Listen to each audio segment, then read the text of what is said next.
Vamos abrir as nossas Bíblias, amados irmãos, no Evangelho do Espírito, Atos dos Apóstolos, capítulo 4. Demos início a esse evento que acontece com o apóstolo Pedro e João. Estão indo para a hora da oração, entrando no templo, mais ou menos às 3 horas da tarde. E ali tem um homem, acima já de 40 anos de idade, já era um ancião naquele momento, pela idade média que se vivia naquele então, e ele então pede esmola, e esperando receber alguma coisa de Pedro e João, eles dizem: nós não temos nem prata e nem ouro, mas o que temos te damos em nome de Jesus Cristo Nazareno, levanta e anda. E eles estendem as mãos, ajudam aquele homem a se colocar de pé, seus joelhos e suas pernas. O homem aleijado de nascença, nunca havia andado, 40 anos naquela condição. Obrigado, querido. 40 anos naquela situação, todo atrofiado, e imediatamente aquele homem se põe em pé e começa a andar, correr e saltar, louvando a Deus. Que coisa extraordinário. Então Pedro vem, prega a palavra junto com João, uma mensagem perfeita, uma mensagem maravilhosa, e então mais ou menos 2.000 pessoas, 2.000 homens se convertem naquele momento, e a igreja chega a quase 5.000 homens. Só que nesse instante eles são presos, como relata no capítulo 4, o versículo 1. Enquanto Pedro e João falavam ao povo, chegaram os sacerdotes e capitão da guarda do templo e os saduceus. Estavam muito perturbados, porque os apóstolos ensinavam o povo e proclamavam em Jesus a ressurreição dos mortos.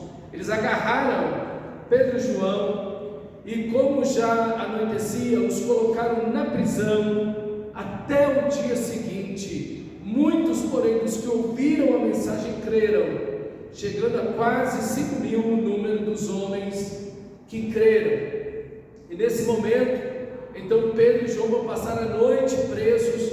É um bom momento de oração, é um bom momento de lembrar das palavras do Senhor, do Evangelho, é um momento extraordinário de intercessão, e eles vão chegar no dia seguinte cheios do Espírito Santo. Com certeza, essa noite foi uma noite de muita oração e de muita meditação nas palavras de Cristo Jesus. E é assim que eu e você devemos enfrentar toda e qualquer tribulação.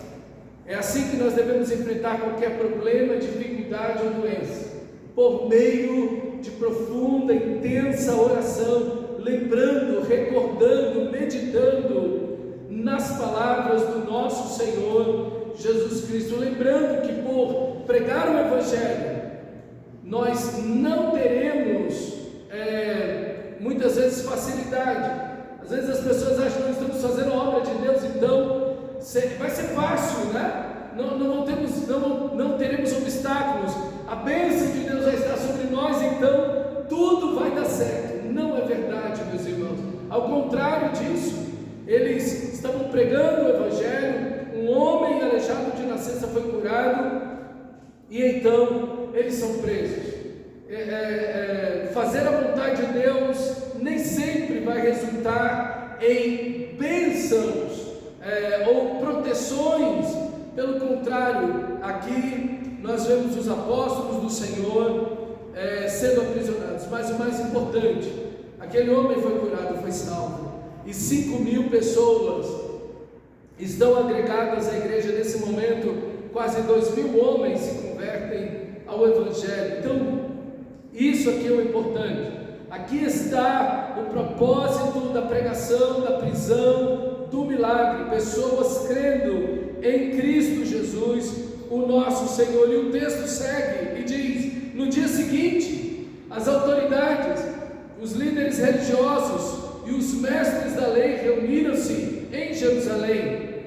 Estavam ali Anás, o sumo sacerdote, Caifás, João, Alexandre e todos os que eram da família do sumo sacerdote mandaram trazer Pedro e João diante deles e começaram a interrogá-los. Isso é, aqui você tem toda a cúpula religiosa do povo de Israel.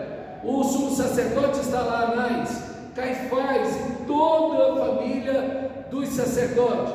Você tem os guardas do templo, você tem toda a elite religiosa de Israel. Se reúnem, com certeza, enquanto Pedro e João passaram a noite orando, eles passaram a noite perguntando o que iam fazer com aquela situação, como eles iam resolver tudo aquilo. Eles estavam questionando e pensando, macumunando como resolver toda aquela situação, e interrogaram os apóstolos: com que poder ou em nome de quem vocês fizeram isso? Então, aqui estão os líderes religiosos interrogando os apóstolos, perguntando para eles de onde veio o poder de vocês, em nome de quem vocês estão fazendo isso. E meus irmãos, com certeza nós temos uma sociedade que questiona a igreja. Muita gente não sabe qual é a missão da igreja. Isso não está claro para o mundo, isso não está claro para a sociedade. Na realidade, isso não está claro para a maioria dos crentes. Qual é o papel da igreja? Qual é a missão da igreja? A missão é a razão pela qual você vive, é a razão pela qual a igreja existe. Nós existimos para, 2 pontos, e aí então a nossa missão. Toda instituição tem que ter uma missão, todo indivíduo deve ter uma missão, e a igreja deve ter a sua missão. Só que muitas vezes o mundo questiona, a sociedade questiona, mas a igreja existe para quê? Qual é a razão de uma igreja existir? Se saíssemos a perguntar aqui, ao nosso redor aqui, às pessoas, às crianças, aos adultos, às famílias, à sociedade, para que a igreja de Cristo está ali na 608? O que nós iríamos ouvir? O que será que as pessoas iam dizer?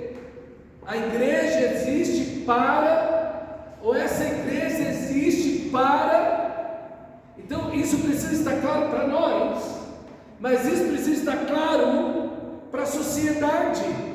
Nós existimos para viver para a glória de Deus, para imitar a Cristo, para continuar a obra de Cristo, aquela obra maravilhosa na cruz, para pregar o Evangelho a toda criatura na nossa comunidade e até os confins da terra. Pregar o Evangelho com a nossa vida e pregar o Evangelho com nossas palavras. Essa é a missão da igreja, é fazer o bem na nossa comunidade, é mudar tudo aquilo que está contrário à vontade de Deus na nossa comunidade. É isso que nós devemos fazer e viver. Isso é ser igreja.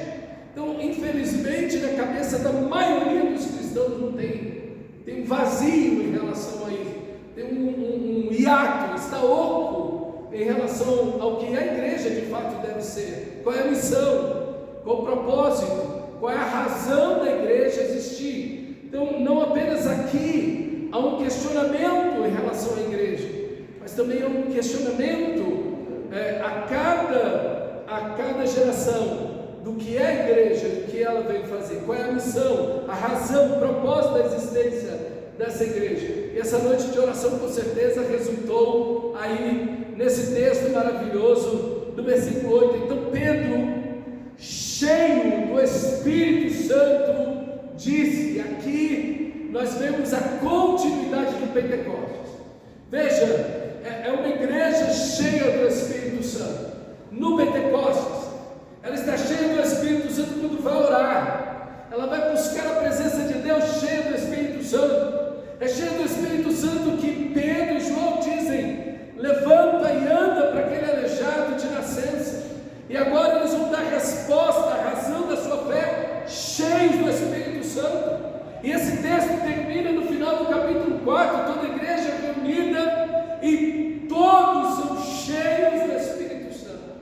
Meus irmãos, o que nós precisamos, o que essa igreja precisa, é que todos nós sejamos cheios do Espírito Santo. A maior necessidade da igreja não é de visibilidade social, cultural, não é de influência, não é de dinheiro, mas é de estar cheia do Espírito Santo.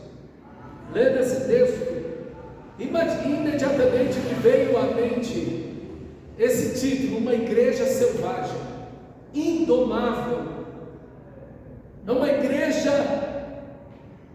não domesticável, é uma igreja não controlável. O que nós vamos fazer com esses homens? É a pergunta.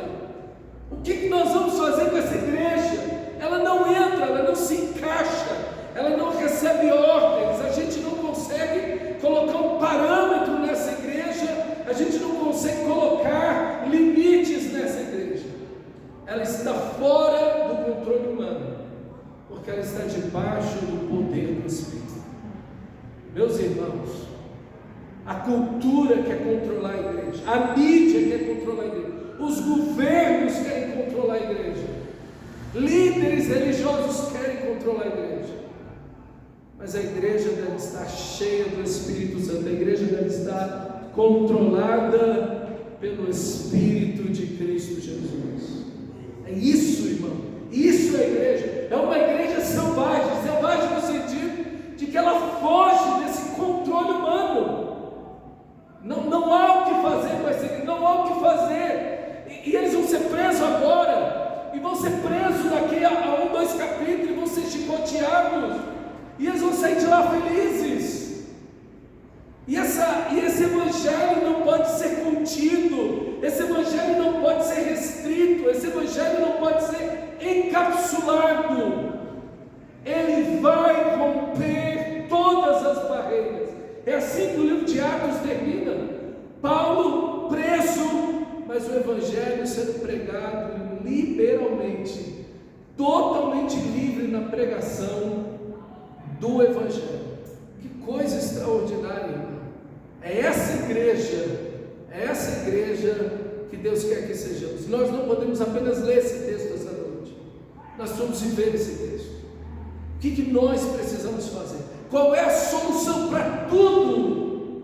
Para todos os problemas e traves numa igreja, seja ela qual for, em qualquer época, esteja longe de em qual condição esteja, ser cheio do Espírito Santo, arrependidos, quebrantados, buscando ao Senhor, humilhados diante de Deus, dependentes de Deus, buscando profundamente e de todo o coração o seu Senhor, cheios do Espírito Santo. Acabou o problema. Vamos romper qualquer dificuldade. O diabo pode se levantar, nós vamos passar por cima dele no poder do Espírito. As barreiras religiosas, culturais, sociais, não importam quais sejam, nós passaremos por cima de todas elas, porque estaremos cheios do Espírito Santo. Qual a maior necessidade da igreja? Ser cheia do Espírito Santo. Como é que uma igreja pode existir cheia do Espírito Santo? Então Pedro e João, cheios do Espírito Santo, disseram: autoridades e líderes do povo, diretos, não tem rodeio, eles vão àquelas pessoas, eles dirigem a palavra direta a eles, ok? Sem medo, sem titubear, sem fazer, olha, nós queremos pedir desculpa, não, é direto, visto que hoje somos chamados para prestar contas de um ato de bondade em favor de um aleijado, sendo interrogados acerca de como ele foi curado. Saibam os senhores e todo o povo de Israel que por meio do nome de Jesus Cristo Nazareno, a quem os senhores crucificaram, mas a quem Deus ressuscitou dentre os mortos, este homem está curado diante dos senhores. Meus irmãos, isso é estar cheio do Espírito Santo. Não rodeios, eles são diretos, eles não têm medo de nada, eles não têm medo de ninguém, não importa se ali estão os doutores, os líderes, a cúpula religiosa, soldados do templo estão lá, eles não têm medo de Herodes, eles não têm medo de Pôncio Pilatos, que é o governador romano, e Herodes, que é o rei de Israel, eles não têm medo de nada nem ninguém, eles são diretos, e eles estão ali dizendo do ato de bondade que eles fizeram. E aqui, irmão, reside algo extraordinário, que a igreja não está sendo acusada porque roubou, porque adulterou, porque mentiu, porque meteu a mão, porque está sendo discriminatória em relação a A, B, C ou D pessoas. Porque a igreja não foi chamada para isso. A igreja foi chamada a pregar o Evangelho. A igreja não foi chamada a embater contra homossexuais. A igreja não foi chamada para falar mal de... Não, a igreja foi chamada para pregar o Evangelho. E dentre todos, Deus vai salvar. Dentre todos, Deus vai salvar. Porque como Paulo vai dizer em 1 Coríntios, tais foram vós outrora, ladrões, bêbados, imorais, homossexuais, não importa o que vocês foram. Vocês foram assim, mas vos lavastes, mas fostes comprados pelo sangue de Jesus. A igreja luta de forma errada quando ela começa a entrar na esfera do embate, do debate, porque nós concordamos ou não concordamos. Não, irmão, nós estamos aqui para pregar o Evangelho. Em nome de Jesus, esse procurador é uma igreja que tem poder para dizer levanta e anda, poder para pregar o Evangelho, poder de um testemunho de vida, poder porque faz o bem na comunidade, na sociedade. Meus irmãos, esta igreja que Deus quer que sejamos, uma igreja que está fazendo bem às pessoas que estão em sofrimento diante de si. É uma igreja que não se cala, uma igreja que vai em direção ao necessitado, que apoia, que ajuda, que ora a Deus por milagres, uma igreja que prega o Evangelho. É uma igreja poderosa, cheia do Espírito Santo, uma igreja que ora, que obedece a palavra, uma igreja simples e poderosa. Irmão, é essa igreja que Deus quer que sejamos. É essa igreja, isso é ser igreja. É uma igreja que atrai, não é porque ela tem um monte de recursos, mas porque ela está fazendo bem, está cheia da presença gloriosa do Espírito de Cristo. Essa é a igreja, pregando o Evangelho, de forma firme, de forma direta e mostrando o pecado. Vocês crucificaram a Jesus, Deus o ressuscitou. Os senhores, olha a educação deles, a fineza deles. Eu estou lá xingando ninguém, denegrindo ninguém, humilhando ninguém, não. Olha aqui, autoridades e líderes do povo. Pronto, tem que rebaixar ninguém, não tem que denegrir ninguém. Ao contrário, olha o versículo 10: saibam os senhores e todo o povo de Israel. Aqui eles não tiram ninguém, ok? Eles vão apontar o pecado de forma clara, nítida, direta. Meus irmãos, a pregação do Evangelho tem que ter isso. Ela respeita quem está ouvindo, ela trata as pessoas com dignidade, mas ela não omite o pecado de ninguém. Que coisa maravilhosa! Que equilíbrio maravilhoso do nosso texto, meus irmãos. E aqui eles declaram o Senhor Jesus. Foi por meio de Jesus Cristo, como eles acabaram de dizer no dia anterior no templo. Vocês estão olhando para nós por quê? Como se pelo nosso poder ou piedade tivéssemos feito andar este. Não foi pelo nome de Jesus. É uma igreja centrada em Cristo. Ela não quer chamar atenção para si mesma.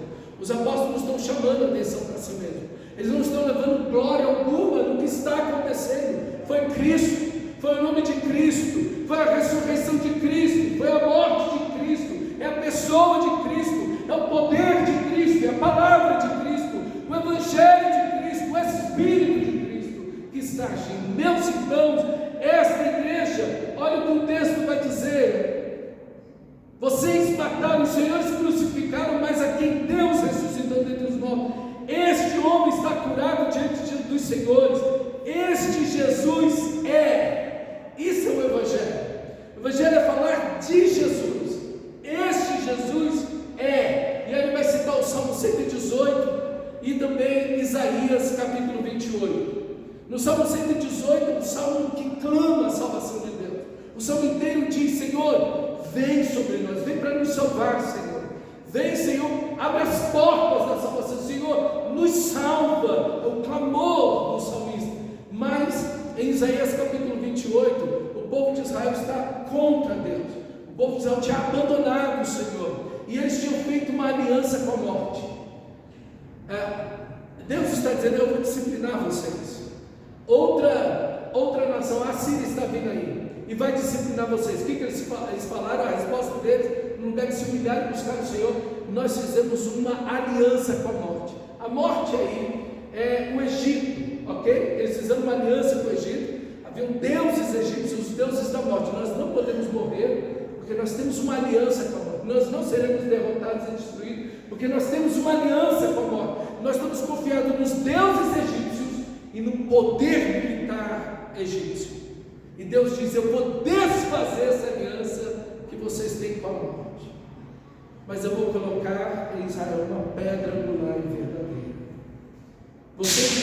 Vocês estão aliançados com a morte, mas eu vou trazer a vida. A pedra angular, a pedra de esquina, o fundamento de tudo, da salvação.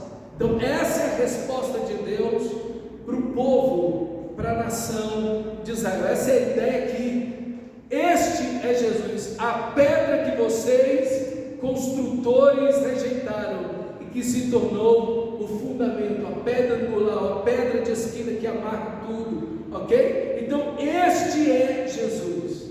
Ele é a vida. O ser humano busca a morte, o ser humano ama as trevas, mas Deus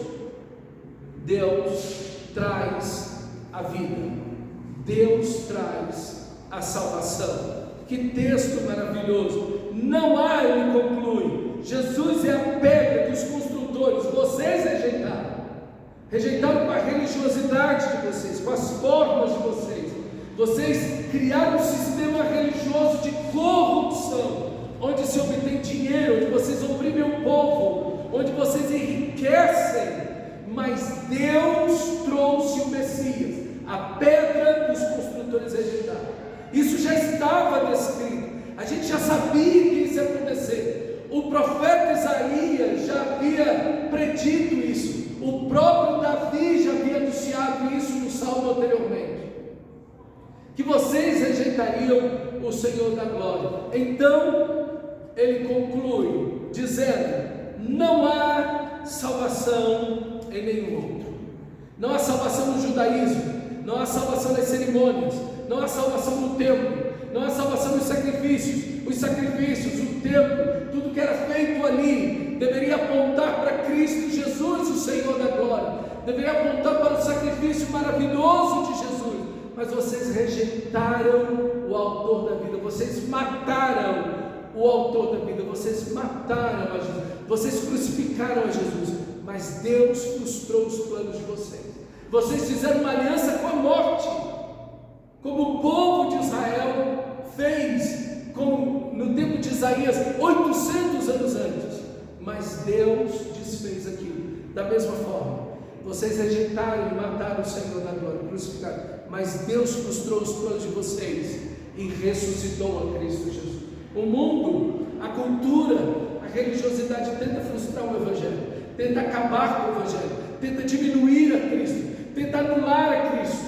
Mas o Evangelho é o poder de Deus para a salvação de todo aquele que crê. Ninguém pode matar o Evangelho, ninguém pode matar o Evangelho. Ele deve ser pregado, ele deve ser anunciado. Não há salvação em nenhum outro. Não há salvação no pastor, não há salvação no papa, não há salvação no padre, não há salvação em rituais religiosos, não há salvação em nenhuma das 10.000 religiões no mundo, não há salvação em sacrifícios, não há purgatório, não há salvação em nenhum outro. Ninguém é salvo porque sofre ou porque é pobre, não há reencarnação, não há salvação no espiritismo, no catolicismo, nem nesse estado evangélico que se tem hoje em dia.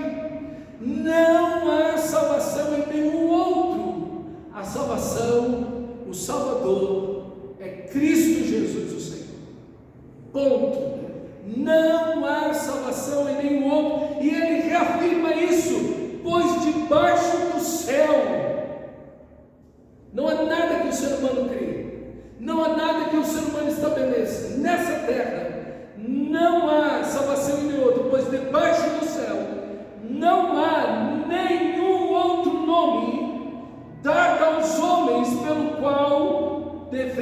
ou importa que sejamos salvos.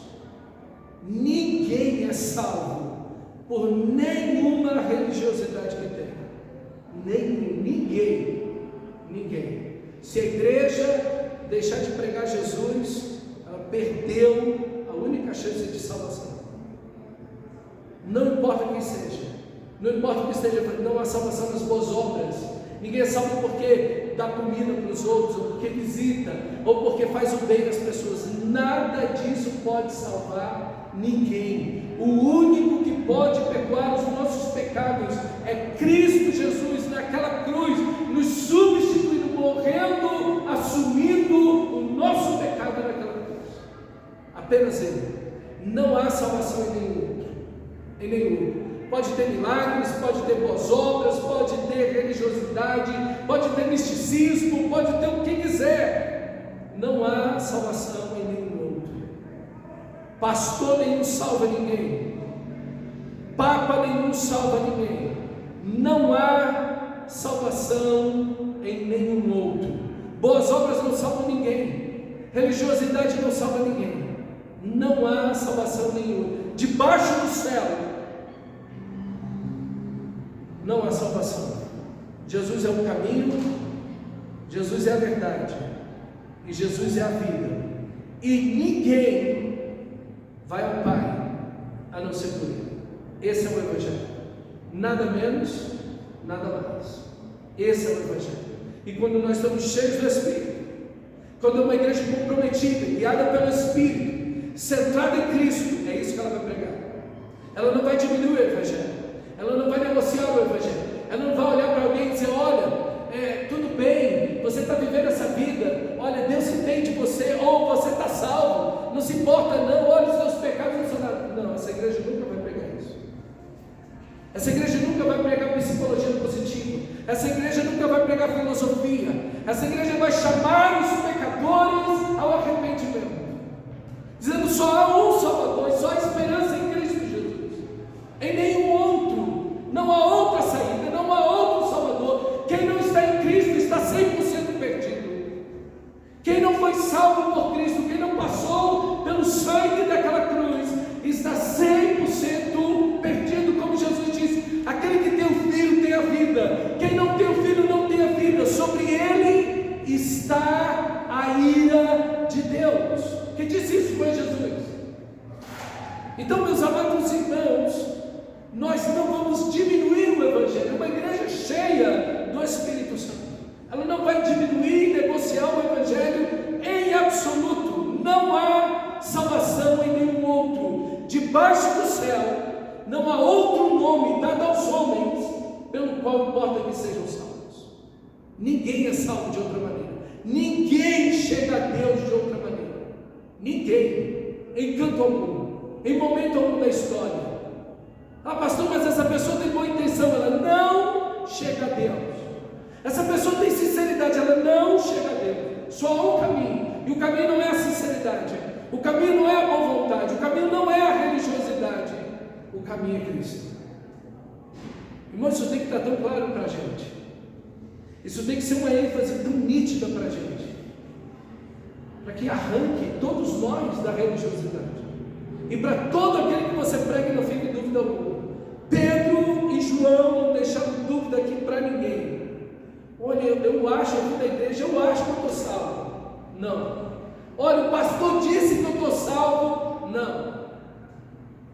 Eu estou sentindo que eu estou salvo. Não. Não pode ficar dúvida para ninguém. Só há salvação em Cristo Jesus. E não há outro. Não há outro. Não há outro. Meus irmãos, esse é o Evangelho. Se você diminui isso, você está entregando a pessoa para quem você está pregando para o inferno, para a perdição eterna. Porque só existe um remédio para a cura dessa pessoa, e você está dizendo que de pirona cura, você está entregando essa pessoa para a morte. Amar as pessoas não é omitir a verdade, é o contrário, é dizer a verdade. Quando você diz a verdade é amor. Quando você diz para a pessoa só há um caminho, você está dizendo: eu amo você, e por amar você eu estou dizendo para você que só existe um remédio, um caminho, um Senhor.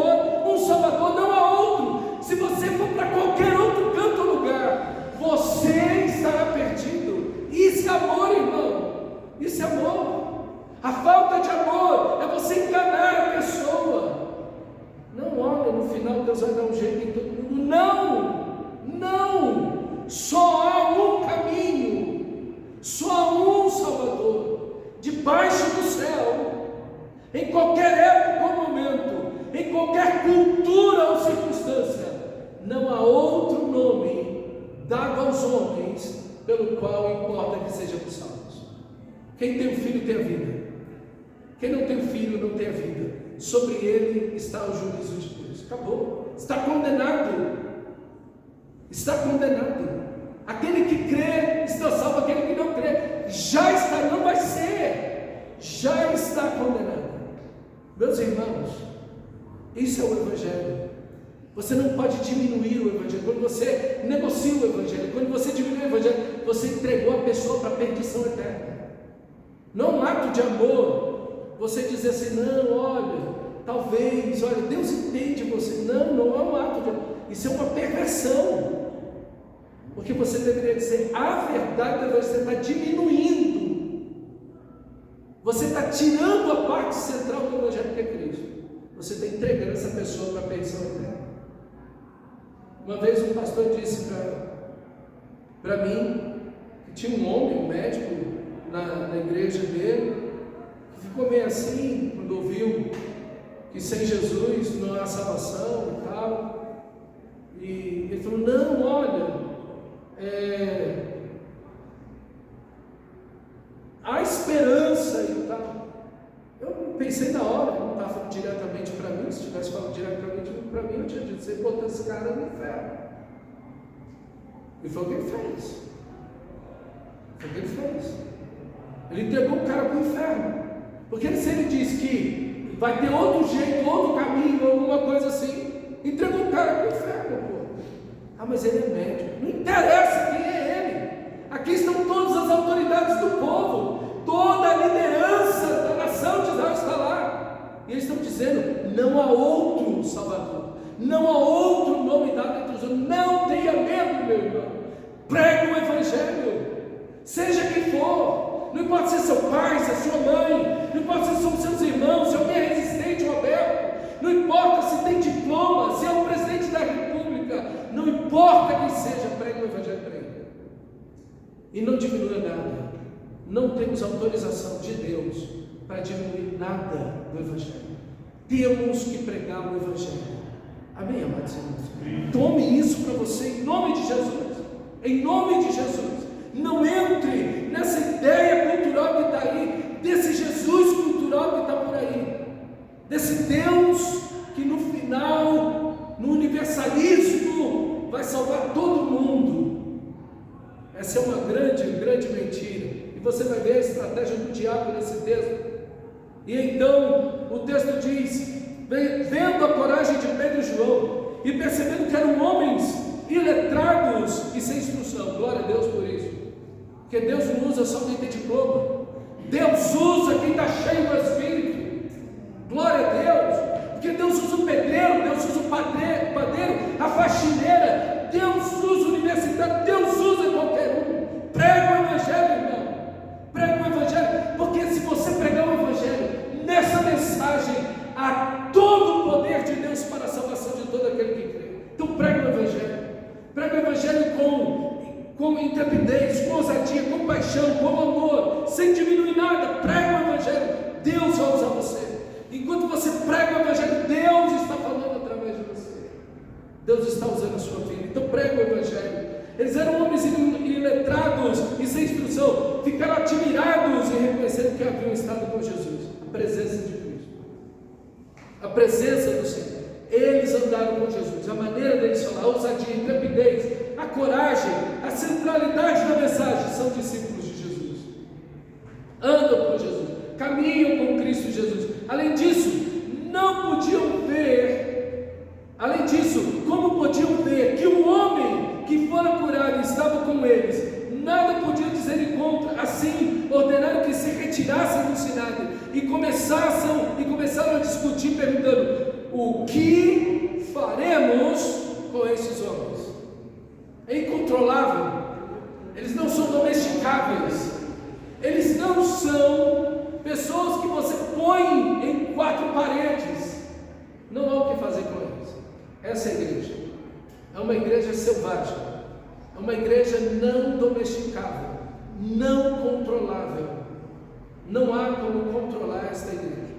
Não há como controlar o povo de Deus. É isso. O que faremos com estes homens? Aqui eles têm a mensagem, eles têm a evidência de uma boa ação, eles têm um homem curado, e é isso, irmãos.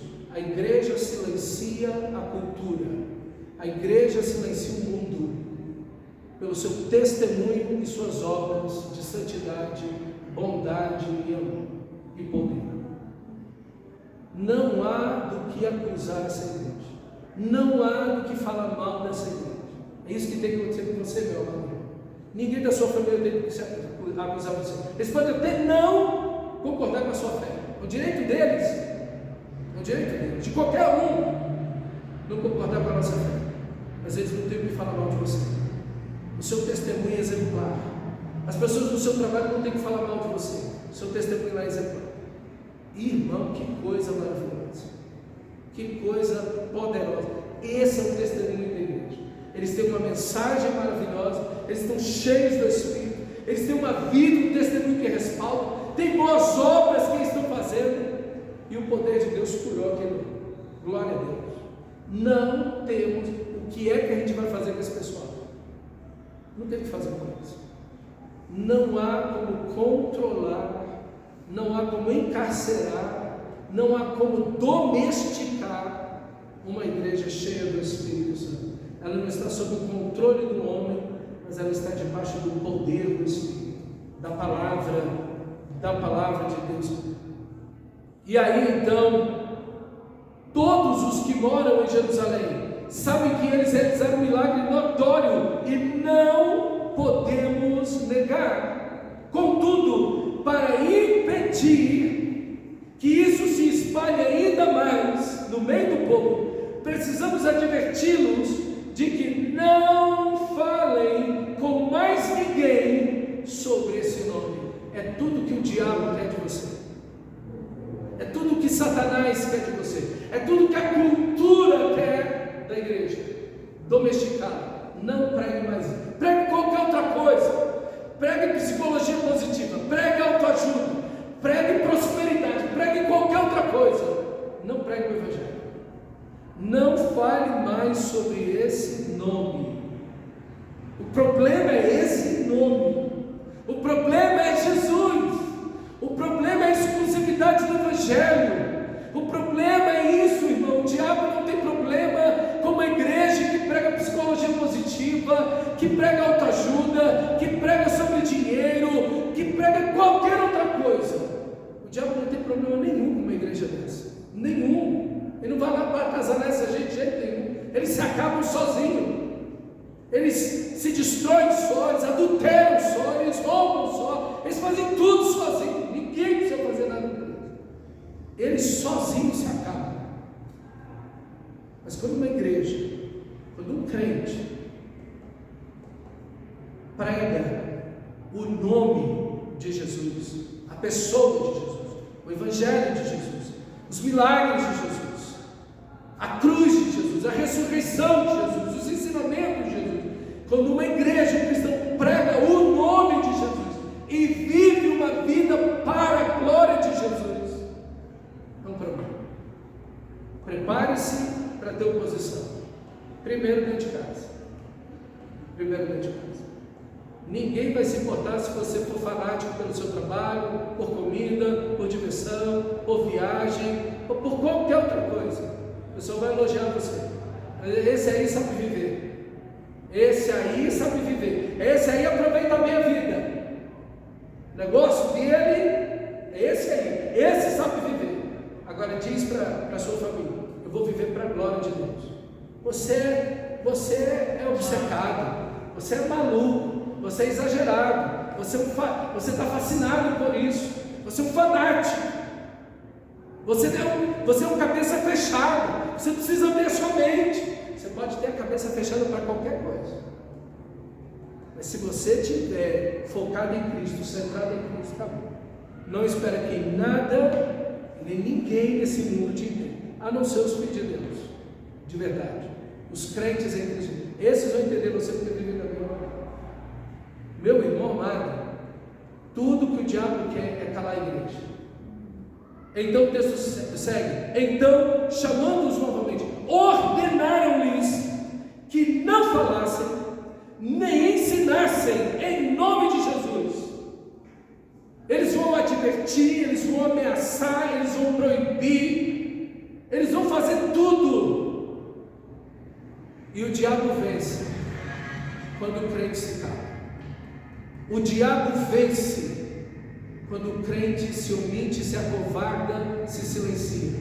O diabo vence quando a igreja faz conchados políticos e religiosos. O diabo vence quando a igreja se rende. O que o diabo quer é silenciar você. É isso que o diabo quer: silenciar a igreja. Então Pedro e João responderam: julguem os senhores mesmos se é justo aos olhos de Deus obedecer aos senhores em vez de obedecer a Deus, pois não podemos deixar de falar do que vimos e ouvimos. Depois de mais ameaças, eles os deixaram ir. Não tinham como castigá-los, porque todo o povo estava louvando a Deus pelo que acontecera, pois o homem que fora curado milagrosamente tinha mais de 40 anos de idade. Eles ameaçam, eles vão para cima com tudo, mas Pedro é usado: nós vamos desobedecer. O governador mandou, o presidente mandou, o partido mandou, a minoria disse, teve uma lei.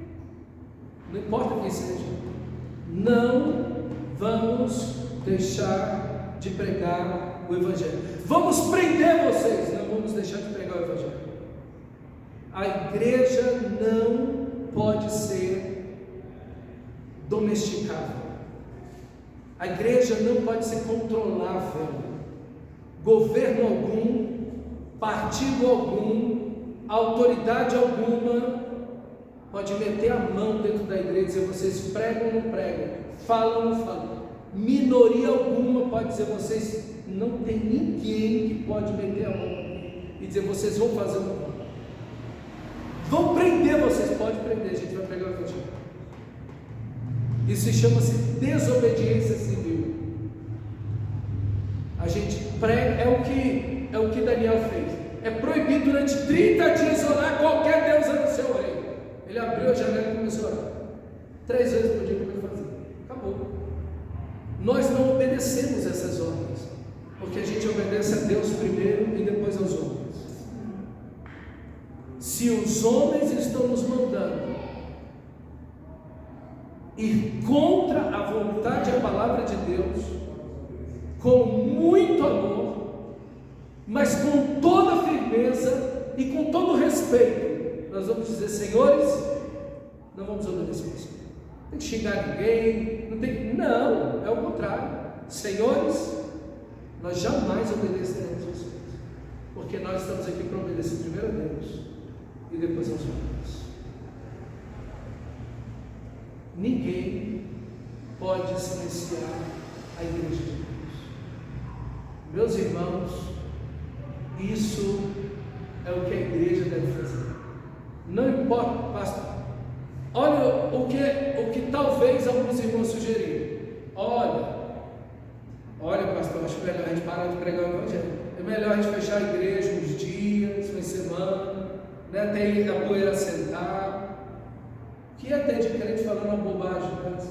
Não vamos falar nada não, olha, vamos ficar quietinho, vamos falar em segredo, vamos, né? Quer problema para quê? Né, gente? Não vamos criar problema. Para que a gente vai criar problema? Vamos ficar quietinho, não vamos falar mais nada não. Opa. De jeito nenhum. Nós vamos pregar o Evangelho. Vamos pregar o Evangelho de você, porque o diabo vence. A cultura vence quando a igreja se cala e se amedronta diante das ameaças. Não importa que ameaça, nós vamos pregar o Evangelho e vamos dizer isso com toda educação: senhores, não vamos obedecer vocês, vamos prender vocês. Senhores, jamais obedeceremos vocês, obedeceremos ao Senhor.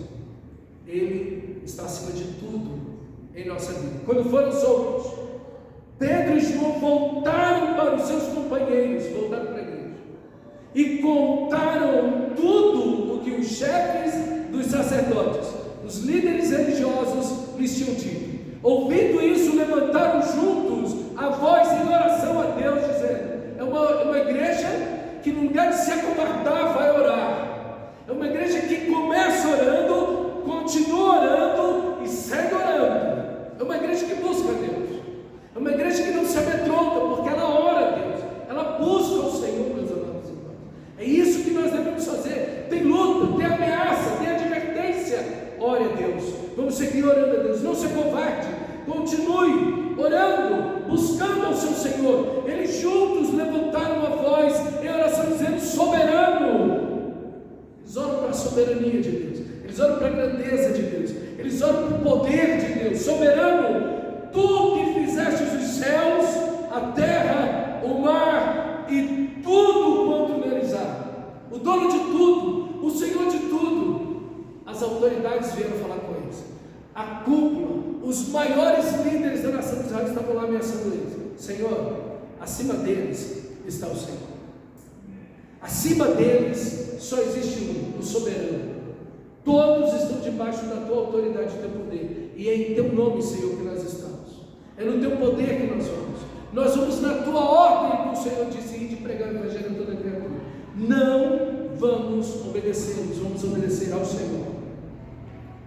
Tu falastes por meio do Espírito Santo, pela boca do teu servo, nosso pai Davi. E aí ele cita o Salmo 2, eles oram o Salmo 2. É lindo, irmão. Quando você tem luta, quando você tem problema, tem uma visão bíblica do seu problema, tem uma visão bíblica da sua situação, não tem uma visão cultural, humanista, psicologizada da sua situação, não, tem uma visão bíblica. Eles entenderam que o que eles estão passando é bíblico, já está escrito nas Escrituras e pronto, e eles oram diante da soberania de Deus. E Deus é soberano mesmo deixando a igreja ser presa. Deus é soberano mesmo deixando a sua igreja sofrer. Deus não perdeu sua soberania. Porque as pessoas se levantaram contra a igreja, proibiram a igreja, perseguiram a igreja. Deus é soberano. No meu sofrimento, na minha dor, na minha doença, na perseguição, na luta, Deus é soberano. O diabo se levantou, Deus é soberano. O soberano é Deus, não é o diabo nem os homens. Deus é o soberano. Ele já disse o que vai acontecer, então siga o soberano, obedeça ao soberano, não se renda a nada e nem ninguém. Coragem, cristão, você está nas mãos daquele que é soberano, que criou os céus, a terra e o mar, e tudo quanto neles há. É o Deus que criou os anjos, que tem o controle sobre os demônios, que criou a cada ser humano. Ele é o Senhor, o dono de tudo no universo. Por quê? E aí eles citam o Salmo 2: por que se enfureceram as nações e os povos tramam em vão? Os reis da terra tomaram posição, os governantes conspiraram unidos contra o Senhor e contra o seu ungido. Eles não estão conspirando contra a igreja, é contra Cristo que eles estão conspirando, é contra o Senhor que eles estão conspirando. Meu irmão, quando uma igreja se levanta para pregar o evangelho, o mundo se levanta para conspirar contra o Senhor. Você sempre vai estar de um dos dois lados. Ou você vai ser perseguido, ou você vai perseguir a Cristo. Eu espero que você seja perseguido por Cristo. Amém? Para a glória de Deus. Então vão perseguir o Senhor e o seu ungido. O problema não é a igreja em si, é o dono da igreja, é Cristo. O problema não é o povo, o problema ali não é Pedro e João, o problema é Cristo. Persegue-se a igreja, porque antes de tudo se persegue a Cristo. Vão contra a igreja, porque antes de tudo estão rebelados contra Cristo. Seus corações estão contra Cristo. Então você está contra uma igreja, um cristão que prega o evangelho. De fato, Herodes e Pôncio Pilatos, ele vai para o rei de Israel e vai para o governador romano. Herodes e Pôncio Pilatos reuniram-se com os gentios e com o povo de Israel nesta cidade. Veja tanta gente, há uma conspiração tão grande, mas eles continuam firmes em oração. cidade para conspirar contra o teu santo servo Jesus. E o santo servo é a ideia de Isaías, do servo sofredor, o santo. Mas eles começam com o soberano. Eles vão para a cruz, eles olham para a cruz de Cristo Jesus, ok? Eles olham para o Senhor da glória, crucificado e ressuscitado. O santo servo Jesus, a quem ungiste, fizeram o que o teu poder e a tua vontade previamente haviam decidido que acontecesse, ou o teu predeterminado, talvez traga na sua vida. Meus irmãos, se alguém vai perseguir a igreja, você já está no desígnio de Deus. Isso já está predeterminado por Deus. Essa igreja vai passar lutas, essa igreja vai passar. Vê se eles estão citando o nome do diabo aqui no texto. O diabo se levantou? Não. Quem se levantou aqui foi Herodes, Pôncio Pilatos, os líderes religiosos e o povo de Israel. Se levantaram contra o teu santo servo Jesus. Meus irmãos, e mesmo que o diabo esteja por trás disso daqui, não importa quem seja, o soberano Senhor que ressuscitou, Ele nos ordenou pregar. Então vamos obedecer ao Senhor. Não vamos ceder a nada e a ninguém. Então, o que eles dizem? E aqui está o ponto. Tudo que está acontecendo, Deus já sabia. Tudo está no controle soberano de Deus. Não é o diabo que está controlando as situações, não são os homens que estão controlando as situações. Deus está no controle de tudo. Amém? Então fique tranquilo. O Senhor está. Pastor, tem uma enfermidade. Deus está no controle. Perseguir a igreja, Deus está no controle. Seja o que for. Homens, o diabo, o inferno se levante, nada importa. O Senhor é o soberano, Ele está no controle. E o texto segue e diz: agora sim, considera a ameaça deles. Veja, a igreja não pega espadas em armas, a igreja não vai para a batalha, a igreja ora e diz: Senhor, olha as ameaças que eles estão fazendo, toma conta dessa situação, Senhor. Se levante contra essa situação, Senhor. Defende o teu povo e a tua igreja, Senhor. Olhe as suas ameaças. Mas o segundo pedido: capacita os teus servos para anunciarem a tua palavra corajosamente, ou com toda intrepidez.